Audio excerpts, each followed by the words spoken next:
Do you want to know why you can't retain talent? Why you only seem to get the bare minimum effort from your employees? Or why it feels like pulling teeth to get them invested in the team? Spoiler alert, it's not just because you don't pay them enough, and offering them more money is not the solution to this problem. You have a team morale issue. And a poor work environment and low morale are the biggest reasons why people leave their jobs nowadays. So now the question is, what can and should you do about it as the leader of your team to boost that morale? On this episode, we'll get into some of the common causes of low morale and poor work environments and how you can improve things on your team right now. If you got any value out of this video or any of the other videos on this YouTube page, make sure you like and subscribe and put your notifications on for future videos. And if you leave the comment leadership at the bottom, at the end of this video, you'll get a shout out in a future episode. Love you guys. Stay strong.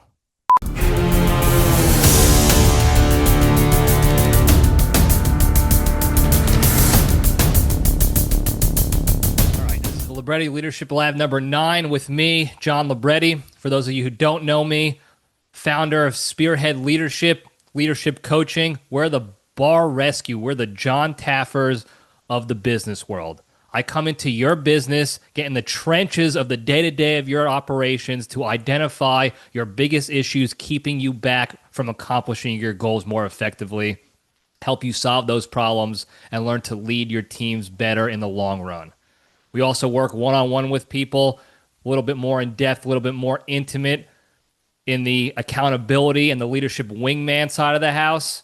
So if you're interested in learning more about that, if you think your business has an issue or you're just not running as smoothly as you want, or as an individual you have aspirations of becoming a better leader, better supervisor, better boss, better CEO, reach out to us. Website's www.spearheadleadership.co. You can find us on Instagram at _Spearhead Leadership. We're also on LinkedIn at Spearhead Leadership. And of course, this YouTube page right here at Spearhead Leadership. All right. Team morale, low morale, poor work environments. We've all been a part of them. We've all experienced that before. It's a very common thing to deal with. And it could be a big problem. But not to worry, because it's something that can be fixed. So please don't think again that all hell is going to break loose because you got a possible morale issue within your team, within your business. Okay? We've all been there.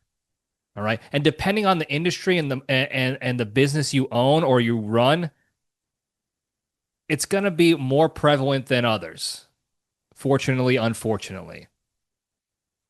Because certain types of people have certain aspirations and goals of their own, and certain industries cater to those aspirations and individual goals a little bit better than others.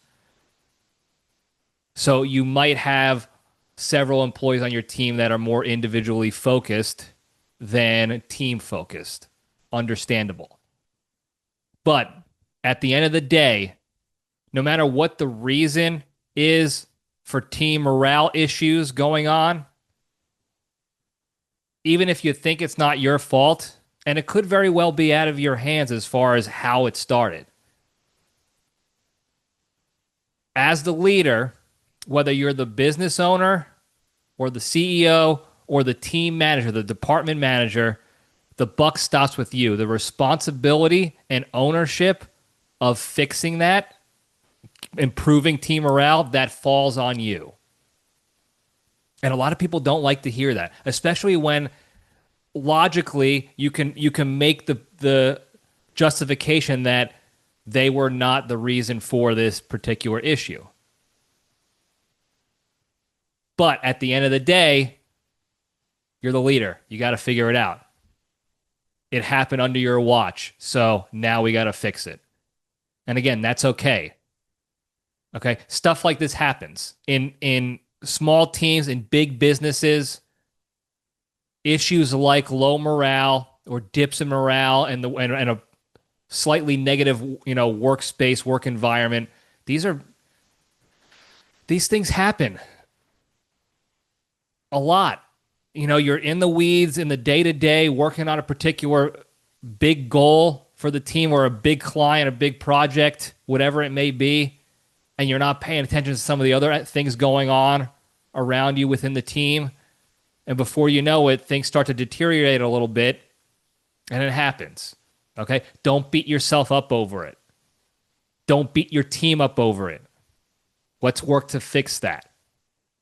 Now, there are a lot of reasons why this could happen.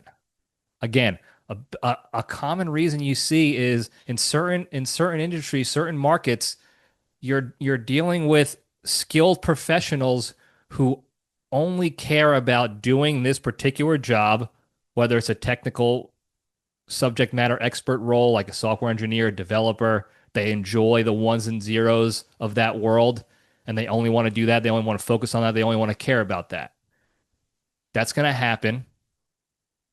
But there are many other reasons why this could happen too as well. Okay? And it is difficult to pay attention to all these things all the time. That is why it's hard to be a great leader. That is why you don't see as many great leaders out there, not because it's complex and difficult concepts to understand, because you have to consistently show up. And I'll say that you heard me say that a lot, and I'm going to say it over and over again. You have to consistently show up and consistently focus on learning, growing, and improving yourself as a leader and your team around you. And some days are going to be better than others. It's just the nature of the beast. So many reasons why you can have low morale. Toxic employee, maybe. If you ever dealt with that, if you have one bad egg, I know there's a bunch of sayings out there. What is it? One bad egg spoils the bunch or something like that. One bad fruit spoils the bunch. That happens a lot. And oftentimes, this person is part of the team because they're so talented and they're proficient at their job. And they have the hard skills to conduct that job very well and very effectively. And it's tough to get rid of that good talent. But what's the cost of that? Morale drops. People don't want to show up to work because they don't want to even exist around this person. They don't want to interact with them. They don't want to work with them. They want that person out of there. And that's a different discussion altogether that we'll get into, how to, improvement plans for underperforming employees. And that's considered underperforming there's many reasons why employees underperform, and that's one of them. They're just a bad employee. And there are remedies to, ways of improvement for that. That's a separate discussion, but that could be a reason for low morale. Believe me, I've worked in many teams and many units in the military, and I've led teams and units in the military and even outside the military where you got one bad egg. And the rest of the team is really working like a well-oiled machine otherwise. But they come in dreading showing up to work, dreading getting on that Zoom call, that Microsoft Teams call, whatever. Dreading doing whatever it is together because they know, this guy, this gal, this person is going to really drain my energy and slow things down as a team. They're really a bad apple in the bunch. So that could be a reason.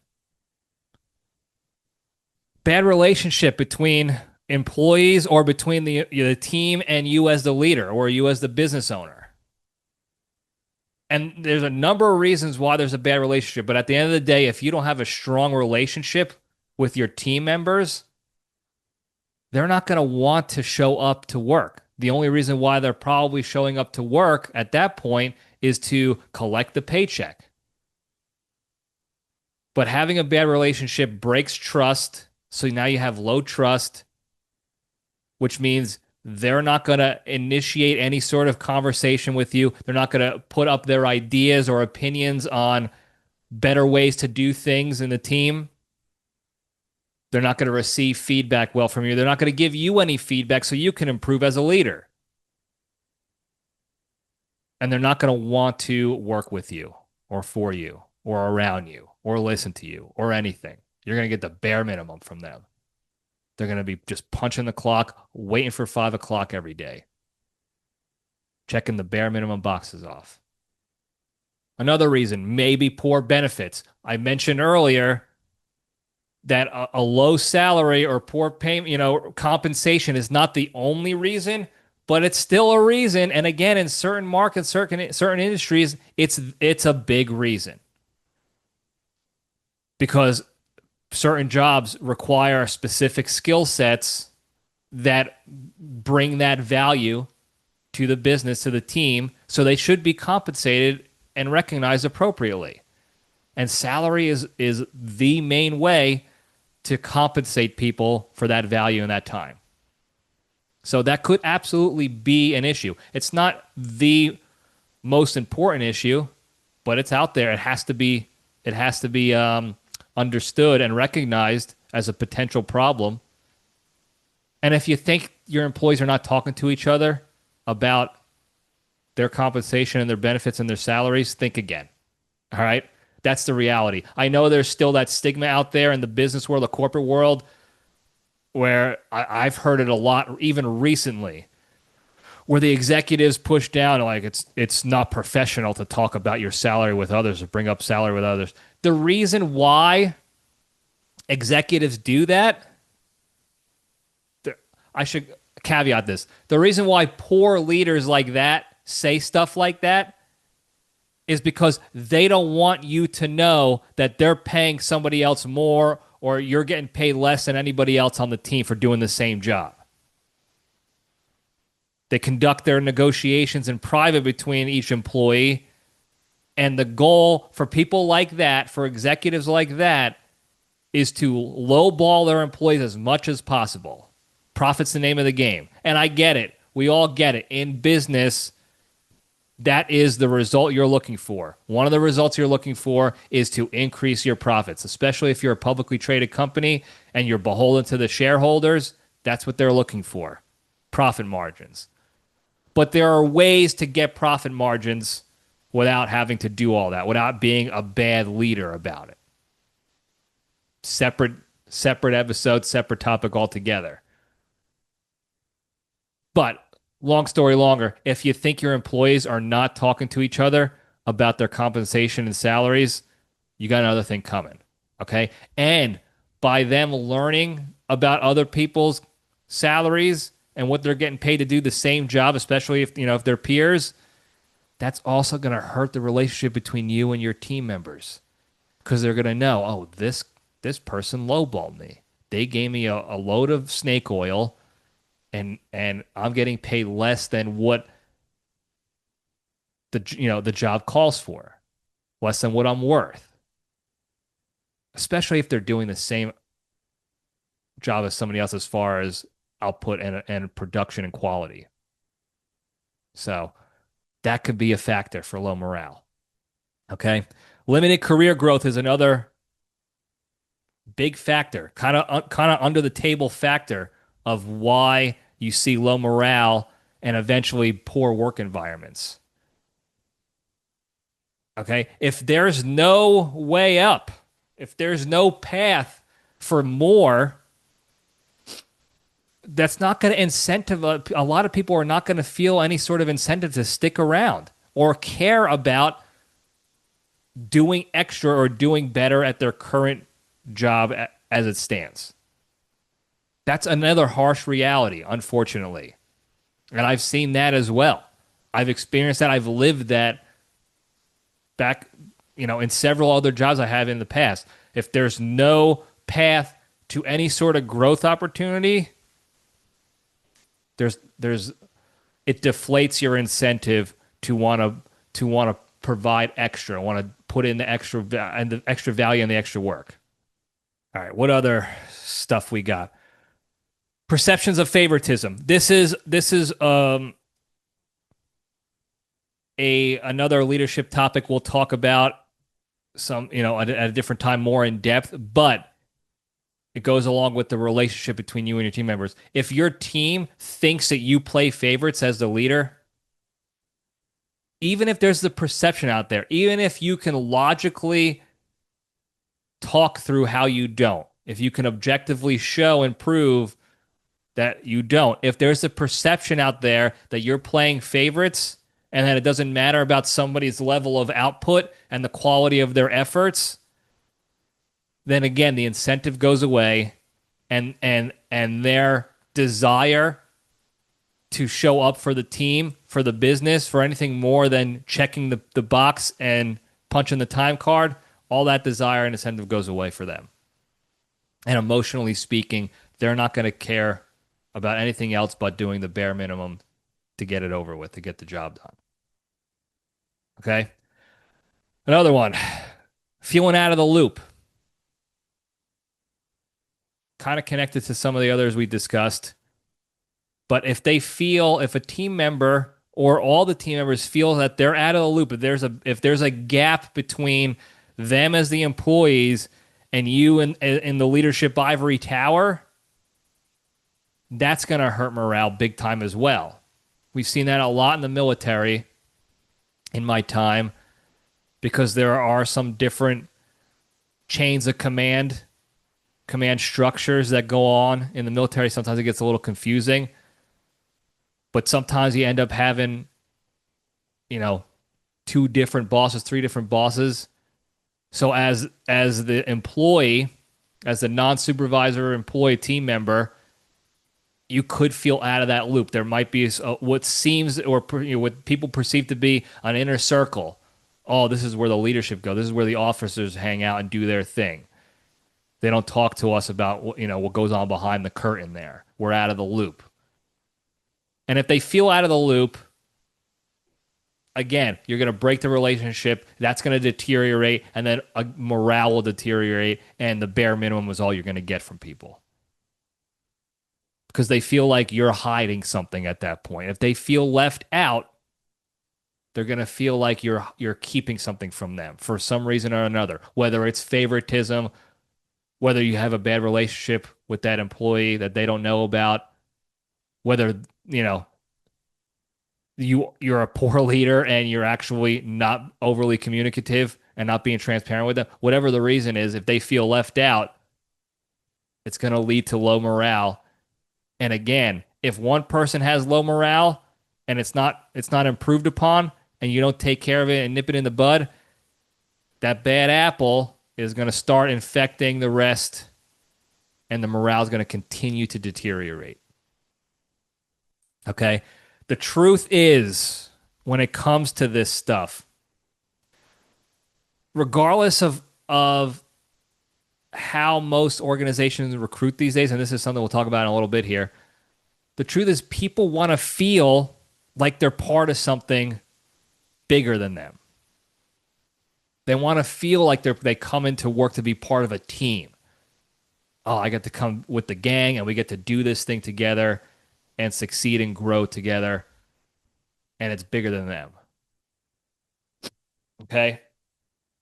They want to feel like they're not just individual islands and individual contributors that only are there to accomplish your goals as the supervisor, the goals you lay out, or your business's goals if you're the business owner. And truth be told, a lot of people feel that way these days. There are an awful lot of people in executive and leadership positions that very much make their employees feel like, I'm just here to accomplish your goals, and you're lowballing me on my benefits and compensation because your focus is, again, on your own goals. Okay? And how do you expect people's morale to be? How do you expect your team morale to be if they feel like they have no buy-in whatsoever into the team, into the goals of the organization? I talk about this from experience on both sides. As an employee recently, and as a leader, and as a third party coming in and seeing the dynamic between the leadership and the employees in the team. So I know what it feels like. I know when the team feels isolated, and it feels like this. We're not really a team. We're just employees that we're cogs in the wheel, and we have our own little individual contributions that lead to your goals, somebody else's goals and dreams and wants. And that's a deflating feeling. And it can be improved upon. That's something I don't think a lot of people realize, a lot of leaders realize these days, especially on the executive side, the C-suite side, is you can work on that. Yes, you can still have the team working on your business's goals. If you're the CEO, if you're the business owner, you have goals for your business overall and aspirations of where you want to take it, and you have to have a team that helps work to accomplish those goals. But you can absolutely lead your team effectively so that they feel like they're part of the team. It's everybody's goals now. Okay? Bridge that gap. Make that connection with your team. Whatever other buzzword you want to use. Synergize efforts. And you'll be able to accomplish your business's goals much more effectively, and your team will also have the connection to that. Okay, you'll empower your team to want to show up more. You can turn that conglomeration of what feels like individual islands that people are on into a full team, a full wolf pack coming together, working together, sharing value, feeling appreciated collectively. Now, how do we do that? Well, there's a couple of things you can do, and it is situation dependent, but I'm gonna go down a list of things to consider depending on, again, your organization, the specific situation at hand. And this is one of the things that we do very well. I do very well at Spearhead is this is part of our leadership auditing. Okay, we identify these key factors to get clear on what the problem is. Oh, you have poor morale because of XYZ. Oh, actually, you don't have a morale issue. You have an XYZ issue, and this is how we're going to solve it. We get deep in the woods with you. Again, we're in the trenches with you guys. But for the purposes of here, just something for you guys to consider for each of you, depending on your job, your position in your company, depending on the market you're in, depending on the team you have, it's going to be different. For a quick example, if you're a construction foreman and your business is built on hiring temporary labor, it's a different ball game than an accounting office or an IT department that has IT professionals working on the team day in and day out. Okay, you have your temporary laborers, they do the job and then they're done. So different dynamics, different situations require different nuances to leading effectively. Okay, and morale is no exception. Improving morale is no exception. But a big, probably the most universally acceptable thing to do, effective way to help start improving morale, regardless of your industry, regardless of your position in the company, if you're not the owner, if you're just a middle manager, whatever it is, ask your team, ask each employee what they want, what they are looking for, what are their expectations from the job. This should be done in the hiring process, and I'll get into that later, but take the time. Ask them, hey, we never had this conversation in the past, but what is it you're looking to get out of this role? What are your goals and aspirations for yourself? Are you looking to move up the ladder? Are you looking to have more interactions with other members of the team? Are you looking to work together with somebody more often? Are you looking to learn a new role within the organization? Ask them the question. It's simply put. It's so simple people think it's too simple to even do.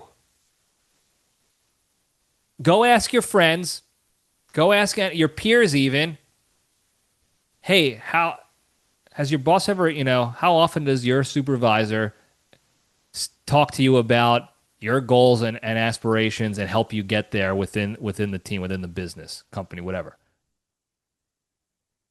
Not often. And if it is, more times than not, it's going to be fill out this climate survey, fill out this annual evaluation on what your goals are. It's pretty cookie cutter. What were your goals from the year prior? How well do you think you did on these? What are your goals for the next year? And then your boss evaluates you on those. And sometimes they have meaningful discussions with you. Sometimes they don't, though. But if you're supervising somebody, if you're a leader, even if you're only supervising 2 people, if you're a small team inside a bigger organization, take the time to ask what they want. Just get an understanding of their goals and intentions and aspirations. Yeah, there's a chance it doesn't align with their job on the team or with the organization in general. And that's okay. That's going to happen. The stars are not always going to align, but now you have a better idea. Now you know. And now you can do yourself and that employee a favor, a service, and you help them find the opportunity that's going to lead them to reach those goals that they have. And you're going to open the door to recruit and hire somebody for that role on that team that more aligns with the company's values and mission. So it could be a win-win. And here's the kicker. If you do something like that, let's dog walk this a little bit. Okay? Say you have an employee, you finally ask them, hey, what are your goals? What are you looking to get in your career? What are you trying to do with your career? Talk through it. And you find out through this conversation that, I want to do X, Y, and Z, and you're expecting them, well, this role requires you to do A, B, and C, and you're not going to be able to accomplish X, Y, and Z while you're at this company, while you're in this team. But I'm going to help you find the opportunity. Maybe it's in a different department if you have a larger company to help them accomplish X, Y, Z. And you're going to find that, you're going to help them with that opportunity. And then you're going to go and you're going to identify somebody who aligns with the values and missions of the organization, the department you're supervising, you're leading, and you're going to bring them on board. So now you have somebody who's more aligned with what you're looking for to accomplish A, B, and C, and they're going to accomplish they have their own aspirations that align with the mission of the organization, of the team.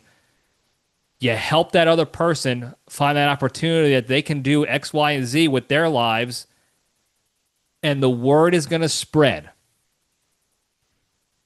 Hey, I was open and honest with my supervisor, with my leadership, and because of that, they helped me out. And that's going to improve your relationship with the team, with the people around you. Outside organizations are going to hear about this. Other employees are going to hear about this stuff. Again, it's a big world out there, but in the corporate world, it gets a little bit like high school sometimes, okay? Word spreads fast. Everybody knows the importance of reputation in the corporate world, even on the government side. Trust me when I tell you, in the military specifically, word gets out if you're a piece of garbage soldier or if you're a really good leader. Word gets out very fast. So the word will get out that this is a good leader, this is a good team to work for, and you're going to get more talented individuals that better align with your mission and values of the team, that want to be there and work for the team. and not just there for the paycheck. Okay. It's all going to come circle back for you, for lack of a better term. So simply ask. Find out what they want. Now, if they don't tell you, if they're not comfortable enough telling you, that's a different, again, that's a different issue. There's something probably, there's probably a breakdown in the relationship between you and that employee. So you're going to have to, as the leader, improve your relationship with that employee to get the information, to find out what they want, to find out how to help them, how to get them to feel more part of the team and bring more value. Okay, so maybe a little extra step in there. And again, a separate discussion altogether, but people might not tell you. And it goes back to a breakdown of the relationship, breakdown of trust, respect, whatever it may be. The relationship is not strong enough for them to open up to you and tell you what they want. But that's okay. We can work through that. We can lead through that. All right. Other tips and tricks for you, other ways to improve morale. Get them involved. Get your team members involved in decisions that affect the team, team-wide decisions, bigger picture decisions, stuff that you have to make the ultimate decision on. Get them involved in some way, shape, or form. Example, if you've seen the show The Office, back in the day, Steve Carell, John Krasinski, the gang, there is the one episode where Steve Carell's character, Michael Scott, is put in charge of selecting a healthcare plan, a health insurance plan, a group plan for his team, for the Scranton branch of Dunder Mifflin. Okay? He puts, he initially asked the team for input. He gets Dwight involved. Dwight does his own thing, yada, yada, yada. The point is, there are decisions like that you have to make. You're the supervisor. You're the regional manager. You have to make a decision on something like group insurance for my team, for my branch. Get them involved. Okay? You could sit there in your island, in your cozy manager's office, supervisor's office, and make a decision guessing what you think is going to be the best for the team overall. Or you can give your team some buy-in and get their thoughts and let them know ahead of time. Be transparent. We've talked about this in previous episodes about communication. Be transparent ahead of time. Hey, listen, guys, ultimately this is my decision, and it has to be in what I feel is best for the team overall. So as much as I want to cater to everybody's individual concerns and requests and issues, some of them are not going to come to fruition, unfortunately. But I'm going to make the decision that's best for the team with your input, with your value. I need your help on this. Okay? That's just one simple, silly example of how you can get them involved in things that you have to decide upon. But again, at the end of the day, be transparent. Let them know, this is my decision, but I want your help. I value your input. I value your assistance and help here. We're a team. This is going to affect the team, so I want the team input. Kind of going along those similar lines, when you get feedback from your team for anything, feedback on how they feel you're performing as a leader, feedback on health insurance plan, feedback on how a project went, on the training that you've provided to them, the research, whatever it is, take that, receive that feedback, take it in, and take action on it. And whatever you do, whether you agree with the feedback or not, or if someone gives you an idea and it's maybe not the best idea, have that conversation with them. Let them know, hey, I took your idea in. Here's a couple of reasons why it's not going to be the best solution for this particular project right now. but we can use it in the future for another project.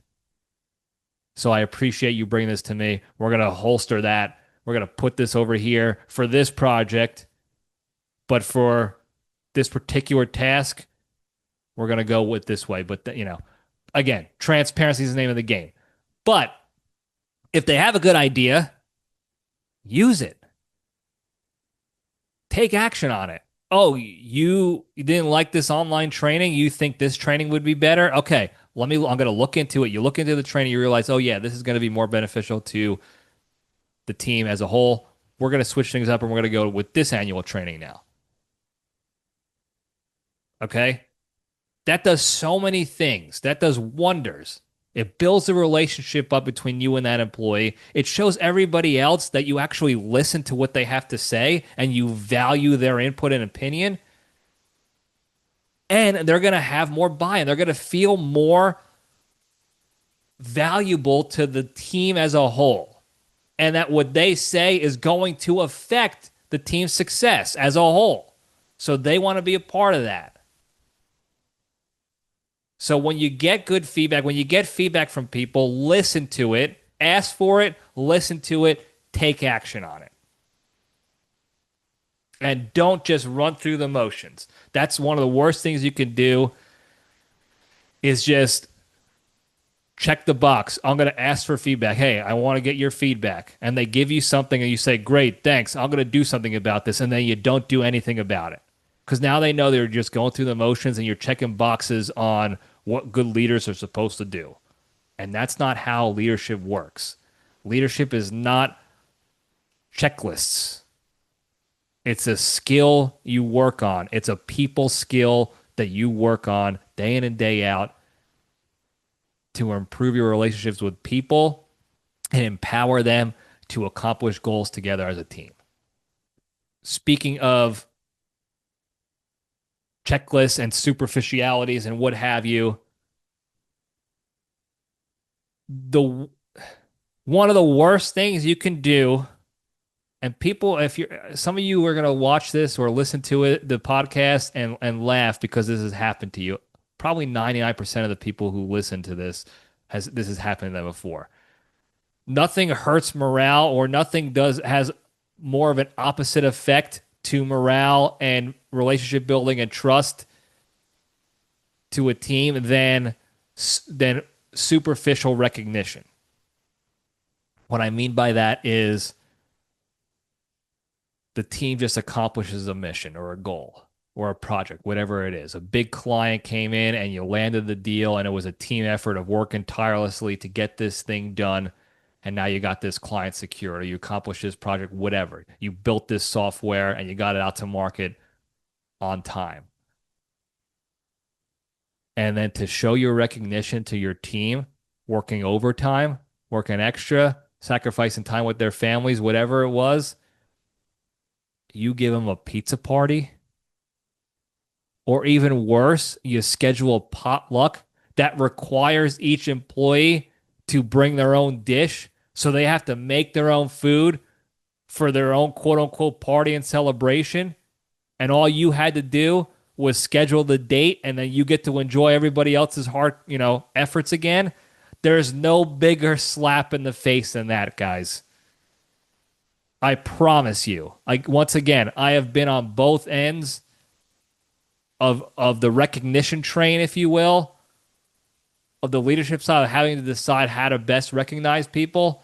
And then on the employee side, on the team member side of making short-term sacrifices for the good of the team to accomplish this high-stakes mission that needed to be done.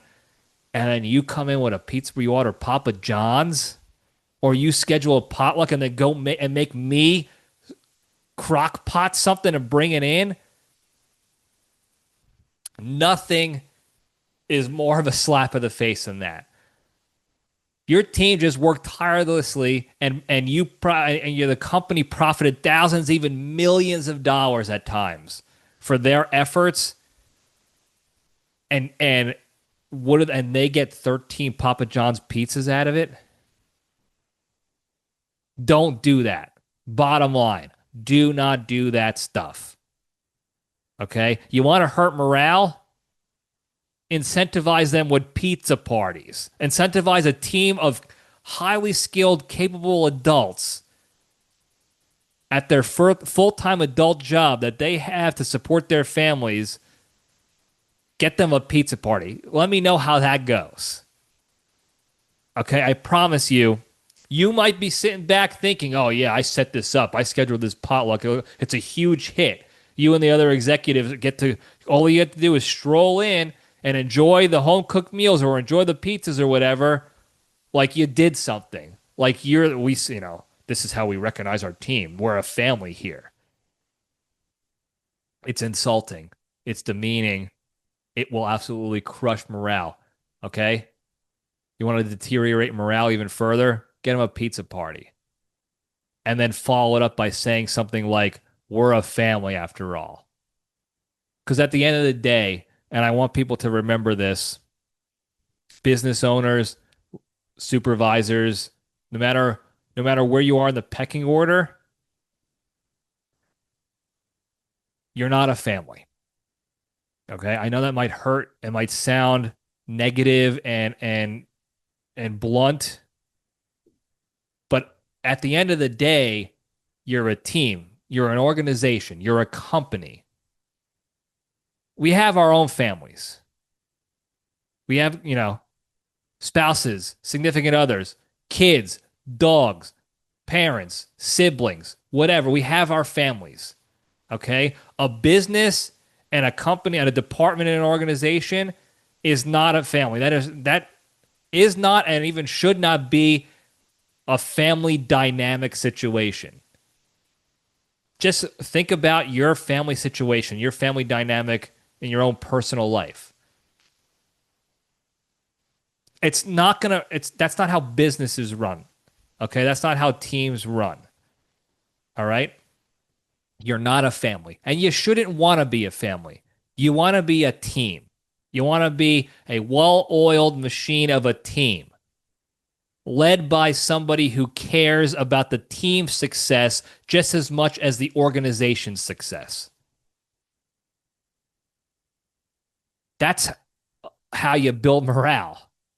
Okay? You don't BS them with the fake, we're a family bullcrap. You don't insult their intelligence. You don't dismiss their feedback. You don't find out or even care about what they want. That's it. Simple, easy, go forth and conquer. That's how you're going to do it. Now, in all seriousness, this stuff is simple. It's basic level. Ask them for feedback. Ask them what they want. Simple in concept. And that is the common misconception about leadership that I will repeat every episode if I have to. Being a good leader does not have to be complicated. Leading a team to great success, a highly successful team that you're leading day in and day out, does not have to be complicated. You don't have to use $10 words to explain things. You don't have to create all these different nuances and chaotic additions to your team dynamic. Keep it simple. Okay? There's nobody on the outside watching and said, oh, well, they did things too simply, so we don't want to work with them. They don't look complex enough for us. Nobody in their right mind is going to say that. Okay? This stuff can be simply done. Now, a couple more things I want to talk about when it comes to morale and stuff. And these are some differences actually between the military and the corporate world. Okay, so in the military, more often than I'd say 95% of the units you work in, the teams you lead or are part of in general, you don't get to decide who is on that team. Okay? The way careers and assignments are given out in the military is vastly different than the corporate world. And more often than not, with the exception of the special operations teams that can hand select individuals to be part of their team, the regular branches of the military don't have that luxury.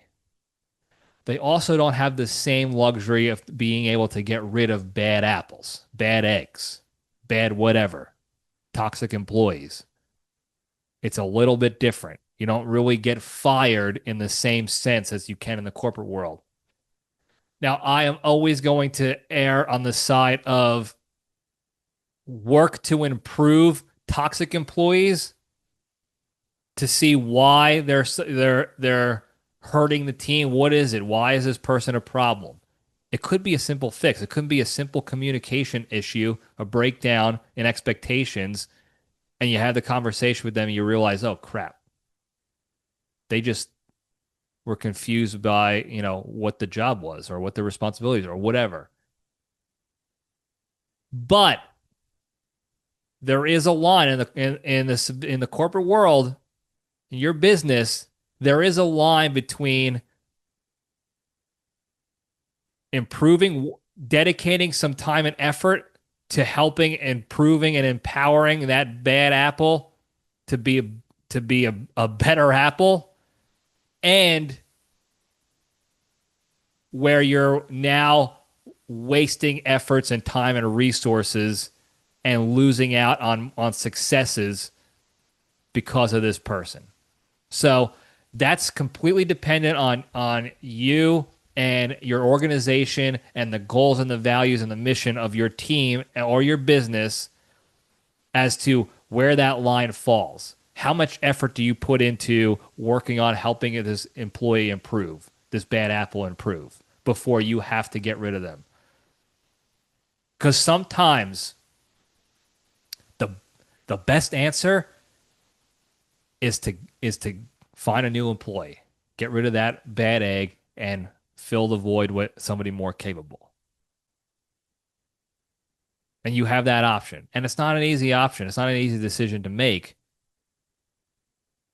But that is something that we also help with is knowing where that threshold is. Where's the line? Where do you cross that line into it's time to get rid of this person for their sake and for the team's sake?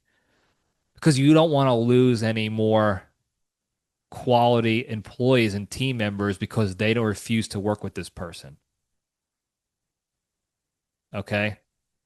So figure that line out before you waste too much time on that bad egg. Now, some morale preventative measures. This goes into a little bit of the bad egg as well.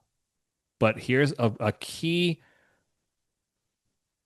I think, missed opportunity by a lot of business owners, small business owners, or even HR managers and directors or supervisors when they're trying to hire and build and grow a team. The focus ends up being predominantly on the specific role and if they have the skills and experience already for that role. And again, it's the same with the bad apple, the toxic employee. How many times have you seen a supervisor or a boss keep that toxic employee because even though they're a piece of garbage person or their values don't align at all with the team's or the organization's values whatsoever, they're a really good coder. They're one of the best computer hackers in the business. They're one of the best software developers in the business. So we're going to keep them around because they're proficient. They perform well and the hard skills for that job. How often do you see that? A lot. And it's the same with hiring. It's the same with promoting too. That's a separate discussion. But there's so much emphasis on skills and experience and not enough emphasis on, is this the kind of person that we want as part of our team? Is this the kind of person that wants to do something bigger than themselves, that wants to be a member of a team and contribute to the team's success? Do they have the capacity to learn the hard skills, the technical skills required for this job if they don't have the experience? Now, to me personally, when I'm looking for team members for my team or I'm hiring, that's what I'm looking for. Most anybody can learn hard skills if they show value in those other soft skills, if they show the potential in those soft skills. You can teach them to code enough so that they're gonna be valuable to the team, because at the end of the day, you want the team to succeed together. Okay? You want everybody to win. And having a really good software developer or a scripter or an accountant who happens to be a piece of garbage human that nobody likes and wants to work with, that's going to slow your success down. Okay, the Navy SEALs and the other special operations teams in the Joint Special Ops Command, JSOC, they do this all the time. Now, there's outliers, obviously, but they look at their candidates in sort of like a quadrant, where they look at the ideal candidate is highly skilled, highly technically proficient, and a good person, somebody who's going to be good for the team.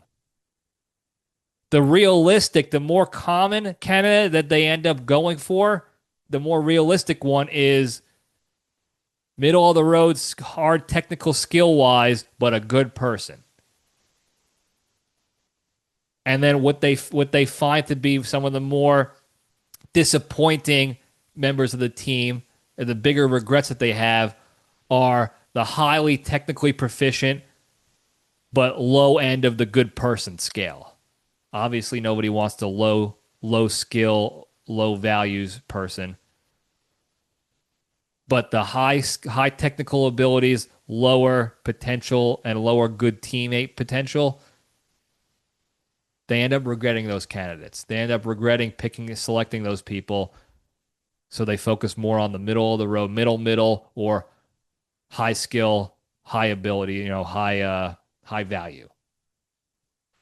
So when you're hiring, that's what you should balance out what you're looking for. Because at the end of the day, skilled labor is a dime a dozen. I know there are a lot of industries where it's specialized and you're not going to find a lot of super skilled people in that technical profession. But if you find the person who aligns with your mission and values better, and the team, and they have the emotional intelligence and then the potential to pick up on those hard skills and that technical proficiency, that person is going to be much better for your success and the team's success overall than the person who's highly skilled and low end on the other side. The SEAL said something to the effect of, like, I want you skilled enough to have my back and be my wingman, and high value enough that you're not going to go home and sleep with my wife, kind of thing. I forgot the exact joke kind of phraseology that they used, but that was basically it. We don't just care that you can do the job well. Can I trust you? Do you have the trust factor? Are you going to be potential asset to the team? Or are you just going to be really good at this job, but a piece of garbage to the team and somebody nobody wants to work with? Doesn't matter how good you are at a job. If nobody wants to work with you, you're taking up space. So, long story longer, that's a very effective way to minimize low morale, poor work environment situations, is how you recruit and hire members of the team. Because then all those other causes and reasons for low morale are going to be minimized greatly. So just something to think about for the leaders and the HR directors out there. At the end of the day, don't make your employees feel like they're just showing up to work on somebody else's goals and collect a paycheck. Okay? People spend the majority of their adult lives at their jobs. The vast majority of their time is spent at their jobs. If you think about it, 24 hours in a day, 8 hours sleeping at a maximum. We're talking basic levels, 8 hours of sleep, 8 hours at the job at a minimum. More realistically, 8 to 12 hours at a job, which means much less time with their family, personal lives, whatever. The vast majority of our adult lives is working. So create the environment that people look forward to going to. Don't dread having to drive over to or sign into or be a part of. Make them feel like they're of value to the team. Empower them to contribute to something greater than your individual's company's goals. That's what people want. They want to feel part of a team. They want to feel of value. They want to go into work and they want to come home and be like, man, those guys value me. I look forward to going there. Even on bad days when nobody wants to go to work every day, but they know, oh, at least I get to go work with this team and we get to do some cool stuff and we get to do something greater. So again, simple. It's simple as that. As a leader, empower your team so that they don't feel like they have to show up every day to work on somebody else's goals and punch a time clock and waste their lives away. Bring them into the fold. Bring them into the wolf pack. That's all I got to say about that today, folks. Before we go, very quickly, always talk about the big three. The three pillars to staying strong and being a better, happier, kinder, healthier, less stressed, more genuine human being and a better leader overall in life. Number one, exercise every day. Do one thing every day to work on your physical, mental, or emotional health, wellness, and fitness. Number two, the hardest one to do, don't be a negative, crappy person. Be a kind person. When the opportunity arises to react to your negative emotions in a situation and be negative to somebody or give them a piece of your mind, even if you think they deserve it, or just to initiate conflict on the internet because you think you're just talking to a profile, not a human being. When that opportunity arises, take a deep breath, detach from those negative emotions, and remove yourself from the situation altogether. Meaning, turn your phone off, log out of Instagram, close your laptop, walk away from the person at the mall that's yelling at you, whatever it is.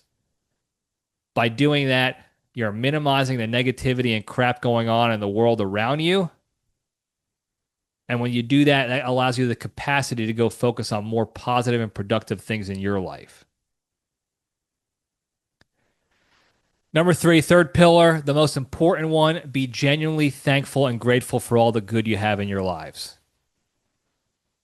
And it's very easy. If you're watching this, I imagine you have a pretty good life. And it's very easy to take that for granted every day, just assuming you're going to wake up and everything is going to be there for you already. But take the time each and every day to actively think about at least one good thing in your life and what your life would be like without that thing, without air conditioning, without electricity, without running water, without toilet, without the friends you have in your lives, without the family you have, whatever it may be, without your car. Think about what you have to do without a car now, how your life would be. That will immediately put you in a state of gratitude. And the more time during each day that you're in that state of gratitude, the less time you're going to be focusing on the negative and being a crappy person to others. And the more time you'll have available to you to go focus on things like exercise. And if you do these three things a little bit each and every day, repetition, repetition, repetition, small baby steps of progress each and every day, I promise you, you'll be a better, happier, kinder, healthier, less stressed, more genuine human being and a better leader overall in life. Thank you guys again for tuning in. Don't forget, comment the word leadership at the end of this. You'll get a shout out on a future episode. Put your feedback in the comments. You can DM us. You can reach out through our website, www.spearheadleadership.co, if you're interested in learning more, or if you have feedback on the show, there's a particular topic or a situation you want to learn more about. If you're interested in being a guest on the show, reach out to us. You can also find us on Instagram at _spearhead_leadership. DM us on there. Whatever you want to do. Comment here. Like, subscribe. Tell your friends and enemies. Put your notifications on.